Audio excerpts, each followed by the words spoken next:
Palestina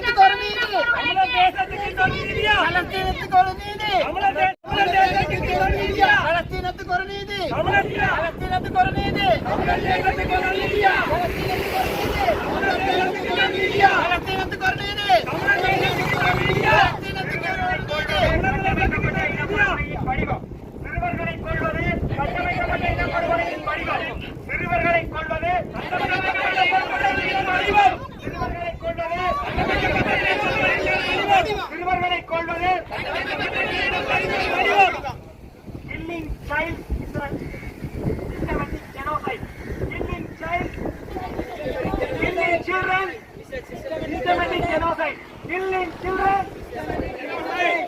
Killing children. வேண்டும் வேண்டும் வேண்டும் வேண்டும் வேண்டும் வேண்டும் சர்வதேச வேண்டும். We need international inquiry. We need international inquiry. We need international inquiry. We need international inquiry. We need international inquiry. We need international inquiry. We need international inquiry. We need international inquiry. We need international inquiry. மனித குலகுலிக்கு பாலச்சந்திரன் அவர்களின் பிறந்த நாளாக இருக்கின்ற போது இந்த தமிழினம் பாலச்சந்திரன் அவர்களுக்கு பிறந்த நாளை கொண்டாட வேண்டிய வேளையிலே இன்று நாம் இந்த பாலச்சந்திரனுக்காக இனப்படுகொலை செய்ததற்கு கூட இந்த ஊடாகவே இந்த உலகத்துக்கு தெரியும் பாலச்சந்திரன் எப்படி கொல்லப்பட்டார் என்று. அவருக்கு உண்மையாகவே ராணுவம் ஒரு பிஸ்கெட்டை பசிக்க சாப்பிட கொடுத்து பிஸ்கெட்டை கொடுத்து கொலை செய்தது. ஒரு தமிழ் மகனாக இருக்கின்ற போது அவ்வளவு பேரும் பயங்கரவாதிகளாக தெரிவிக்கப்பட்டதா.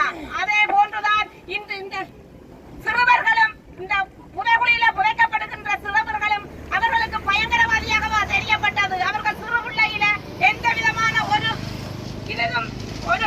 பருவமும் அறியாத வயசிலே அவர்கள் ஆயுதமேந்தி கொண்டு சென்றவர்கள் மாதிரி அவர்களை கொலை செய்திருக்கின்றது இந்த இலங்கை அரசு.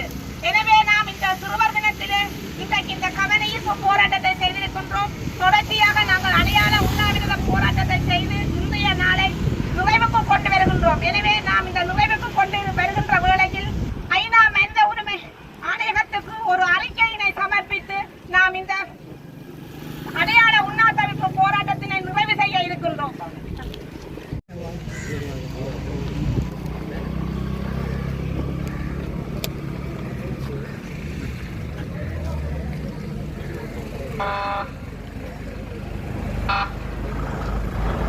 காணாமலாக்கப்பட்ட உறவுகளின் சங்கத்தின் செயலாளரும் பவனியா மாவட்ட தலைவருமாக இன்றைய தினம் இந்த சர்வதேச சிறுவர் தினத்தில் நாம் அடையாள உண்ணாவிரதத்தை தொடர்ந்து செய்து வருகின்ற போது இன்றைய நிகழ்வை நிறைவு செய்வதற்காக நாம் இன்றைக்கு ஐநா மனித உரிமை ஆணையாளருக்கு ஒரு அறிக்கையினை சமர்ப்பிக்க உள்ளோம். அந்த அறிக்கையானது இந்த ஊடக வாயிலாக வாசிக்கப்பட்டு பின்னர் ஐநாவுக்கு அனுப்பி வைக்கப்படும். சகோதரிகள் இந்த இது எத்தனையோ பெண் சகோதரிகள் பலாத்காரம் பண்ணி துறக்கப்பட்டிருக்கிறார்கள். எனவே அவர்களுக்கு எந்தவித நீதியும் கிடைக்கப்படவில்லை. இந்த சர்வதேச சமூகம் இந்த புதைகுழிகளில் இருக்கின்ற ஒரு உறவுகளுக்கு எந்தவித நீதியும் வழங்காத போது நாம் அந்த அரசியலிலே இலங்கை அரசை காப்பாற்றிக் கொண்டிருக்கின்றபடியினால நாம் இந்த அறிக்கை